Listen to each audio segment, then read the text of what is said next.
بسم الله الرحمن الرحيم الحمد لله رب العالمين وصلى الله وسلم على سيدنا نبينا محمد وعلى آله وصحبه أجمعين أما بعد remercions Allah Jalla wa Ala de pouvoir nous réunir en ce lieu de Jumu'ah pour accomplir cette ibadah qui en plus on coïncide avec le premier Shawwal, jour de l'Aïd al-Fitr 2026. Alhamdulillah ala kulli hal, taqabbalallahu minna wa minkum, Allahumma ighfir lana wa lakum wa li jami' al-muslimin ya rabbil alamin. Le sujet aujourd'hui s'intitule quelle est notre situation après le Ramadan? Ma ba'da Ramadan.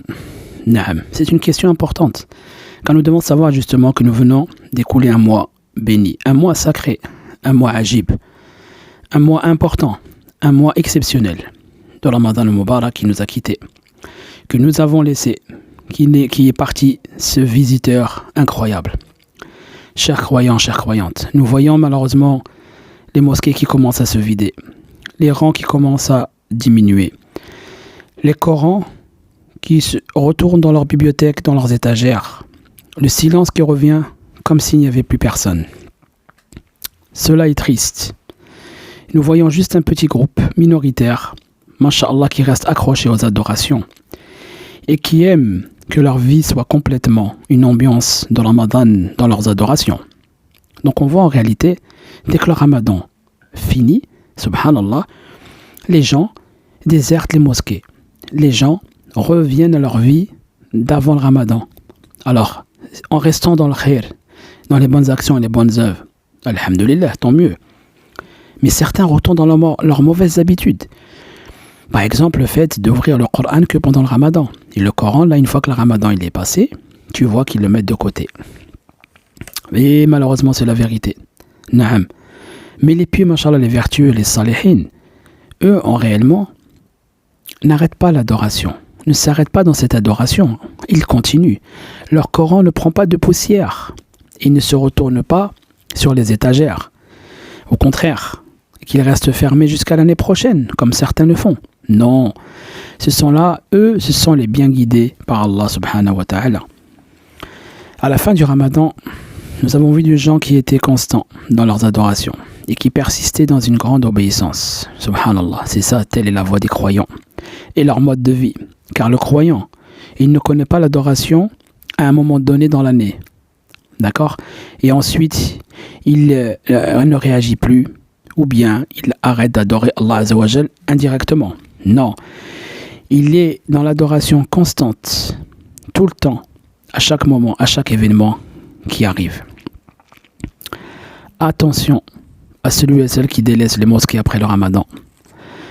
À celui qui délaisse le Coran après l'avoir lu, après l'avoir médité, après avoir pris du temps de le comprendre. Qui délaisse les aumônes, les sadaqat, après avoir donné son compte, subhanallah. Attention de ne pas faire partie de ceux qui auront tout perdu et qui se seront privés de tout bien d'Allah subhanahu wa ta'ala.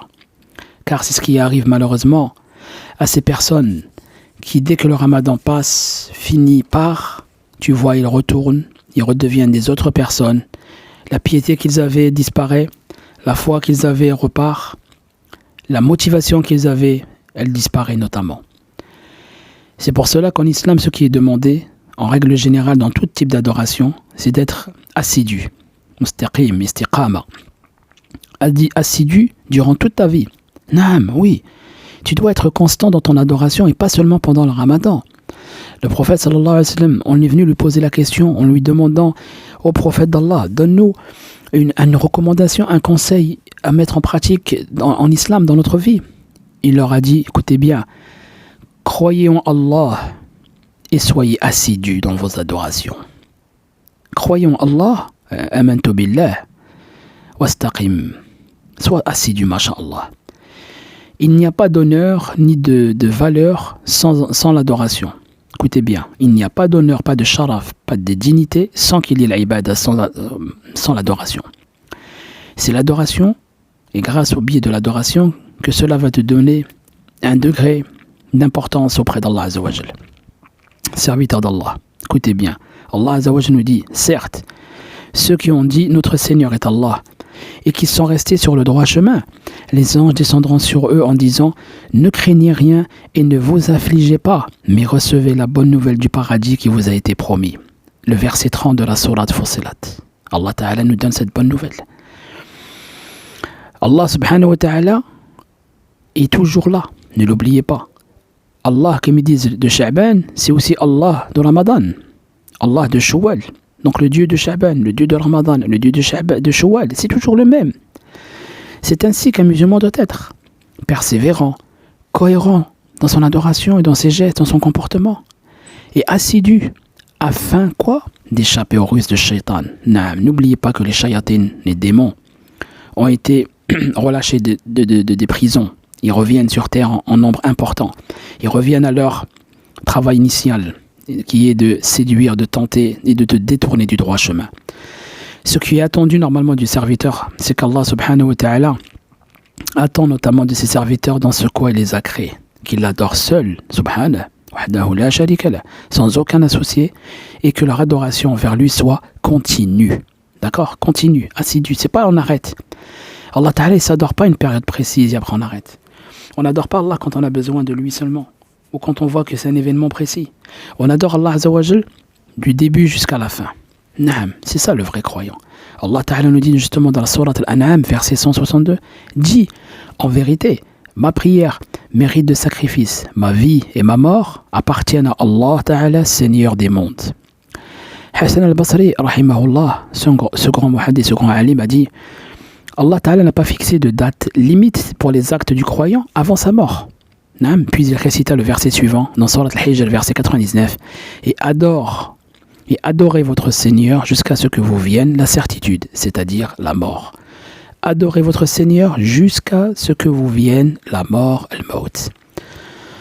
Chers frères, chères sœurs, le musulman doit être un vrai serviteur d'Allah et non un ramadanien. Comment dire ramadan? Un ramadanien, c'est quelqu'un qui adore Allah que pendant le ramadan. Allah Azza wa Jalla nous dit dans Surat Al-Imran, verset 79, « Il ne conviendrait pas à un être humain à qui Allah a donné le livre, la compréhension et la prophétie de dire ensuite aux gens « Soyez mes adorateurs à l'exclusion d'Allah ».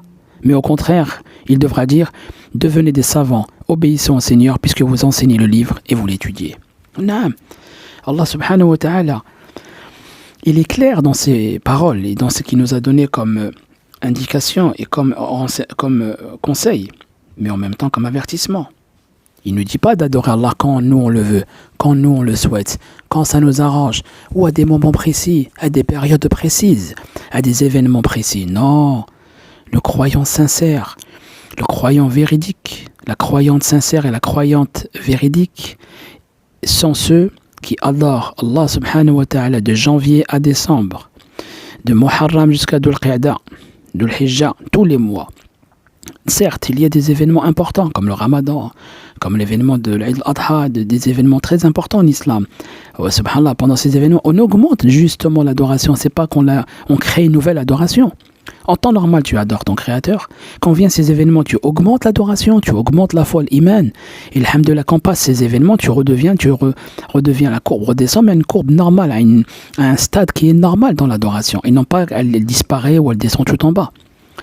Donc la vraie adoration, comme disent le ulama et les savants, c'est celle qui est faite avec sincérité, avec assiduité, et non par période ou par quantité. Naam, le prophète sallallahu alayhi wa sallam a dit, la meilleure adoration pour Allah azza wa jal est celle qui est faite avec assiduité, même avec une aussi petite quantité quelle que soit.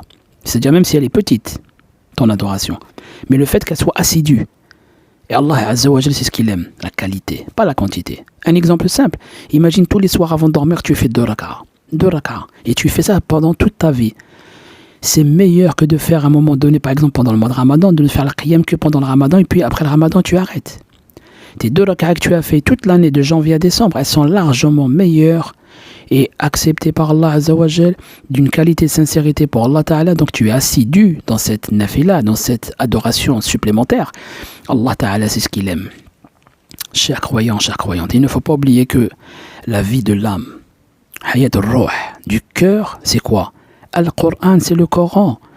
Le Coran, le Qur'an al-Karim, c'est la subsistance, c'est la nourriture de l'âme. C'est son âme, justement. Est-ce que tu peux vivre, toi, sans âme? Ben non. Donc voilà. Est-ce que ton âme peut vivre sans Qur'an? Eh ben non. Ton cœur ne peut pas vivre sans Coran, sans la parole d'Allah. Tu dois la nourrir. Tu dois l'enrichir de la parole d'Allah Azza wa Jal, justement, toute l'année, tout le temps, tous les jours. Et notamment l'invocation dhikrullah. C'est la guérison. Oui, naam, c'est la santé, subhanallah. Si tu savais ce qu'il y avait dans le dhikrullah, tu n'arrêterais pas d'invoquer Allah Ta'ala tous les jours, tout le temps. Naam, tu as beaucoup profité pendant le ramadan. Tu as fait beaucoup d'invocations, beaucoup d'évocations, beaucoup de dua. Eh bien, continue aussi après le ramadan. Ne t'arrête pas. Oh, toi qui as beaucoup donné des aumônes sadaqat pendant le ramadan. Naam, prends l'habitude de continuer à donner, même après le ramadan. Même ne serait-ce qu'en petite quantité. Mais ne t'arrête pas de donner surtout, c'est ça le plus important. Une adoration ne se coupe pas, elle ne s'arrête pas. On doit continuer à la faire vivre. Le prophète sallallahu alayhi wa sallam, à un moment donné, un jour, il évoqua le feu de Jahannam avec ses compagnons. Et il demanda refuge contre lui, auprès d'Allah azza wa jalla, en détournant le visage. Et ensuite, le prophète évoqua de nouveau le feu. Et il demanda refuge auprès d'Allah, en détournant son visage. Puis il dit, et là il se retourne vers les compagnons, il leur dit, protégez-vous du feu Jahannam, ne serait-ce qu'avec la moitié d'une date. Et si vous ne trouvez pas alors, avec une bonne parole. Donc il dit fais sadaqa, même avec la moitié d'une date, fais une aumône, ce qui va te permettre de te préserver du feu de l'enfer. Plus tu fais des aumônes, plus tu seras éloigné de l'enfer. Et continue d'avoir le ihsan, la bienfaisance envers les gens, et d'avoir la crainte d'Allah, la piété auprès d'Allah subhanahu wa ta'ala. Et accourir vers le repentir sincère, barakallahu fikum. Naam, le repentir sincère auprès d'Allah. Comment peux-tu demander pardon à Allah Ta'ala pendant le mois du Ramadan et après le Ramadan tu ne le fais plus? Ce n'est pas normal ni logique pour un musulman ou une musulmane sincère. Au début tu demandes tawbah, tu fais le maghfira, le Ramadan il passe, plus rien. Comme si en fait tu étais quelqu'un de pieux, quelqu'un de vertueux, comme si tu étais limite un ange. Non, l'être humain commet des péchés tous les jours, matin et soir. Nous avons besoin de demander pardon, d'avoir un repentir sincère auprès d'Allah azza wa jalla. Et notamment, nous devons demander toujours l'aide d'Allah pour les adorations. Naam, dans notre vie en général. Sachez que sans l'aide d'Allah subhanahu wa ta'ala, vous ne tiendrez pas longtemps dans l'adoration. D'accord? Il faut le savoir, c'est très important de demander qu'Allah nous aide à mieux l'adorer, à être assidu, à avoir une adoration qui doit être continue. Le prophète lui-même invoquait Allah Ta'ala pour qu'il soit assidu dans l'adoration et il le disait à chaque prière. Vous imaginez? Jusqu'à que même Mu'ad ibn Jabal rapporte que le prophète a pris un jour, il l'a pris par la main et lui a dit « Oh Mu'ad, par Allah je t'aime ». Il lui ajouta « Je te recommande, ô Mu'ad, de dire régulièrement à la fin de chaque prière « Ô Seigneur, aide-moi à t'invoquer, à te remercier et à t'adorer de la meilleure manière. Allahumma a'inna ala dhikrika wa shukrika wa husni ibadatik ». Donc, il faisait cette dua après chaque salat. Et donc, c'est une recommandation du prophète à Mu'ad, radiyallahu anhu, qui ne l'a jamais arrêté de le dire jusqu'à la mort. Et même si la période du Ramadan est terminée, barakallahu fikum, et que la période de dua et des prières est passée, nous avons devant nous une période sur toute l'année, qui se répète par exemple 5 fois par jour, qui sont les prières. Donc c'est important de ne pas lâcher ce rythme que nous avons appris, amélioré, ne serait-ce que pendant ce mois du Ramadan. Et même les prières nocturnes du Ramadan, elles sont terminées, oui. Mais les prières nocturnes en général ne se terminent pas. Il y a la prière du witr, les prières de nawafil, la qiyamul layl. Il est malheureux de trouver certaines personnes qui accomplissent des types d'actes de ibadah pieux pendant le Ramadan, comme les prières à la mosquée, tu vois. Ils ne ratent pas les prières, tu vois, ils récitent abondamment le Coran, et ils donnent généreusement l'aumône, sadaqat. Subhanallah, ce que nous venons de dire. Et mais que le Ramadan est fini, ils deviennent paresseux dans leurs adorations. Parfois même certains ils abandonnent même les obligations qu'Allah nous préserve. Et généralement la prière en groupe dans la mosquée et surtout celle du Fajr. Subhanallah. Quand tu voyais le Fajr à la mosquée pendant le Ramadan, tu dis c'est incroyable, on dirait le Jumu'ah, on dirait le vendredi. La mosquée est pleine à craquer, masha'Allah. Même si le Ramadan il est terminé, le jeûne en général, n'oubliez pas qu'il y a le jeûne surrogatoire, nawafil, les lundis, jeudis, les 13, 14, 15. Donc nous devons, barakallahu fikum, craindre Allah azza wa jal. Et nous devons préserver nos œuvres et nos trésors que nous avons pu épargner pour le delà. Allah Ta'ala nous dit dans Surat Muhammad, verset 33, « Oh, vous qui avez cru, obéissez à Allah et obéissez aux messagers et n'invalidez pas vos œuvres. » N'invalidez pas vos œuvres. Parce que justement, à cause de cela, beaucoup de personnes qui construisent pendant le Ramadan vont malheureusement après le Ramadan démolir tout ce qu'ils avaient construit. Et notamment parmi les erreurs dans lesquelles tombent certains musulmans, c'est ce qu'ils soient atteints de la paresse et de la fainéantise après l'adoration. Subhanallah, tu as fait un mois d'adoration et puis une fois que l'adoration elle est passée, tu deviens fainéant, tu ne viens plus à Salat Fajr, tu lis moins de Coran, tu donnes moins d'aumônes, ton comportement il devient à revoir en général. Donc prenons garde, barakallahu fikum, prenons garde de ne pas retourner en arrière après avoir été en avant, après avoir atteint la guidée, de s'égarer justement après la persévérance, incha'Allah ta'ala. Et demande à Allah Azza wa Jalla de nous donner l'endurance dans l'accomplissement des actes pieux, de nous donner la constance, l'istiqama, dans l'amal salih, des bonnes actions. Et demande à Allah Azza wa Jalla qui nous accorde une bonne fin, husnul khatima, et qui nous accepte nos ramadans et toutes nos œuvres. Subhanak Allahumma bihamdik, nashhadu an la ilaha illa anta nastaghfiruka wa natubu ilayk, walhamdulillahi rabbil alamin. Barakallahu fikum.